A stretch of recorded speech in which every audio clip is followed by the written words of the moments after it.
मुख्यमंत्री सिद्धारमैया ने राज्य के कई हिस्सों में पीने के पानी की कमी के खिलाफ आज शुक्रवार को वरिष्ठ अधिकारियों के साथ चर्चा की। गृह कार्यालय कृष्णा में अधिकारियों से चर्चा करने वाले मुख्यमंत्री ने कहा कि प्रदेश के किसी भी हिस्से में पेयजल की समस्या नहीं होनी चाहिए। उन्होंने कहा कि पिछले सप्ताह दिए गए निर्देशों के अनुसार प्रभावी तरीके से आवश्यक सावधानियां एवं तैयारियां की जाए। मुख्यमंत्री ने कहा कि इस संबंध में सोमवार को जिला स्तरीय अधिकारियों के साथ बैठक की जाएगी। कर्नाटक कांग्रेस ने स्कूली पाठ्य पुस्तकों से आरएसएस संस्थापक केबी हेडगेवार पर अध्याय हटाने का फैसला किया। कांग्रेस एमएलसी बीके हरिप्रसाद का कहना है कि हेडगेवार ने अंग्रेजों को 6 दया याचिकाएं लिखने की बात स्वीकार की। हम अपने बच्चों को कायरों पर अध्याय नहीं पढ़ाना चाहते। बीजेपी ने हाल ही में दक्षिणपंथी लेखक रोहित चिक्रतीर्थ की अध्यक्षता वाली समिति के साथ परामर्श के बाद हेडगेवार पर अध्याय पेश किया था। पूर्व मुख्यमंत्री एच.डी. कुमारस्वामी ने कांग्रेस सरकार पर ट्रांसफर घोटाले का आरोप लगाया है। गुरुवार को बेंगलुरु में पत्रकारों से बात करते हुए कुमारस्वामी ने आरोप लगाया कि कांग्रेस सरकार ने हर पद के लिए दर तय कर रखी है। ये वही लोग हैं जिन्होंने पिछली बीजेपी सरकार पर आरोप लगाए थे। अब जरूरत इस सरकार के खिलाफ भी पे सीएम तरह के बिल चिपकाने की है। उन्होंने कांग्रेस सरकार को विपक्ष में रहते हुए उनके द्वारा लगाए गए 40% कमीशन के आरोप को साबित करने की चुनौती दी।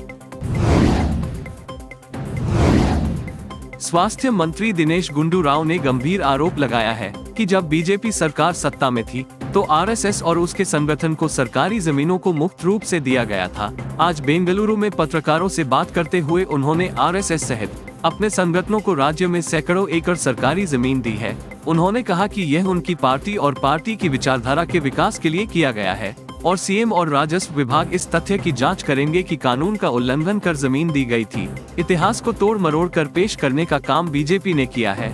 सत्ता में थे तो नफरत बोलते थे। स्वास्थ्य मंत्री दिनेश गुंडूराव ने भाजपा के खिलाफ आरोपों की झड़ी लगा दी है कि इसी कारण से स्कूल की पाठ्य पुस्तकों को संशोधित किया गया था।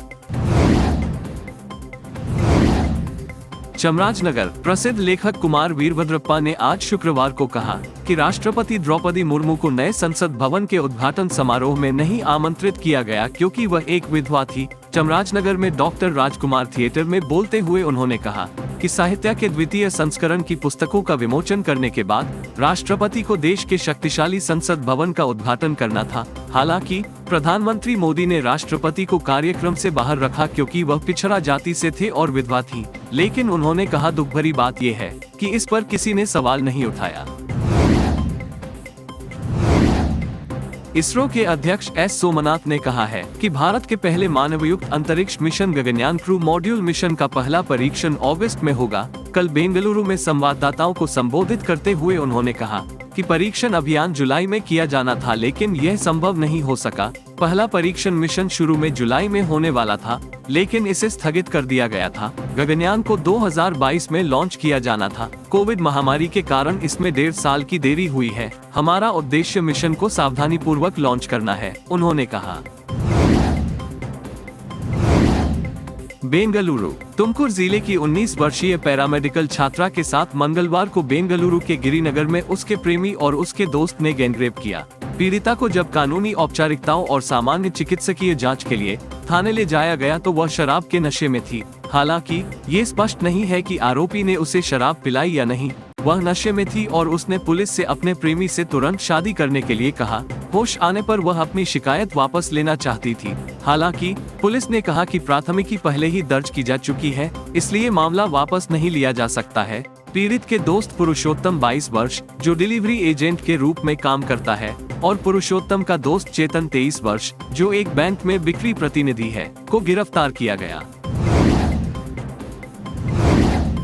बेंगलुरु महिला एवं बाल कल्याण मंत्री लक्ष्मी हेब्बुलकर ने कहा है कि टैक्स देने वाले परिवारों की महिलाओं को गृहलक्ष्मी योजना के तहत 2000 रुपये नहीं मिलेंगे। कांग्रेस सरकार द्वारा बनाए गए गृहलक्ष्मी के नियमों के अनुसार यदि लाभार्थी का पति टैक्स अदा करने वाला है तो महिला को योजना का लाभ नहीं मिलेगा। राज्य में ऐसी 10 लाख महिलाएं हैं। मुख्यमंत्री सिद्धारमैया से उन्हें योजना के तहत लाने का अनुरोध किया गया है। उन्होंने आने वाले दिनों में इस परियोजना का विस्तार करने का वादा किया है।